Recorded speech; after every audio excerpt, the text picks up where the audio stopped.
ರೈತರು ಕಷ್ಟಪಟ್ಟು ದುಡ್ಕೊಂಡು ತಿಂದರೂ ಭಗವಂತನಿಗೆ ಕರುಣೆನೇ ಇಲ್ಲ. ನಮಸ್ತೆ ಕರ್ನಾಡು. ಇವತ್ತು ಬೆಳಿಗ್ಗೆನೇ ಇದ್ದು ರಾಗಿ ಒಡ್ಡಾಡಿದ್ದು.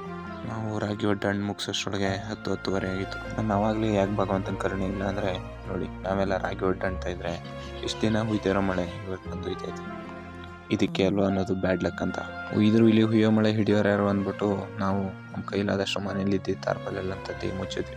12 ಗಂಟೆಗೆ ಲೈಟಾಗಿ ಬಿಸಿಲು ಬರೋಕ್ಕಾಯಿತು.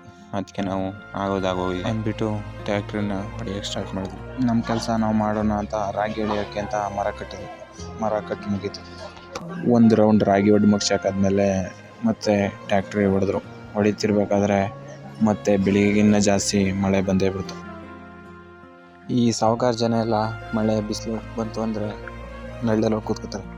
ಆದರೆ ನಮ್ಮಂಥ ರೈತರು ಮಳೆ ಚಳಿ ಬಿಸಿಲು ಯಾವುದಕ್ಕೂ ಹೆದರದೆ ಇಷ್ಟು ಕಷ್ಟಪಟ್ಟು ಕೆಲಸ ಮಾಡಿದ್ರು ಶ್ರೀಮಂತರಿಗಿರೋ ಬೆಲೆ ನಾವು ಬೆಳೆಯುವಂಥ ಬೆಳೆಗಿರೋದಿಲ್ಲ.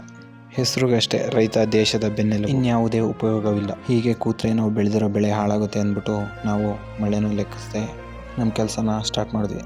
ನಾನು ನಮ್ಮ ಭಾವ ಹುಲ್ಲಿರ್ತಿದ್ರೆ ಇನ್ನು ಮಿಕ್ತವರೆಲ್ಲ ತೆಕ್ಕೆ ಹಿಡ್ದು ಹುಲ್ಲು ಕೊಡ್ತಿದ್ರು. ಎಲ್ಲನೂ ಗುಡ್ಡೆಗೆ ಬಿಟ್ಟು ನಾವು ಇನ್ನು ಮಿಕ್ಕಿದ್ರಾಗಿ ಎಲ್ಲನೂ ಒಂದಕ್ಕೆ ಗುಡ್ಡೆ ಆಗೋಷ್ಟರೊಳಗೆ ರಾತ್ರಿ ಆಗಿತ್ತು. ಓಕೆ ಫ್ರೆಂಡ್ಸ್, ಬಾಯ್. ಇವತ್ತಿನ ಲಾಗ್ ಇಷ್ಟೇ. ಈ ಬಡ ರೈತನ ಮೇಲೆ ನಿಮ್ಮ ಸಪೋರ್ಟ್ ಹೀಗೆ ಇರಲಿ. ಲೈಕ್ ಮಾಡಿ, ಶೇರ್ ಮಾಡಿ, ಸಪೋರ್ಟ್ ಮಾಡಿ. ಧನ್ಯವಾದಗಳು.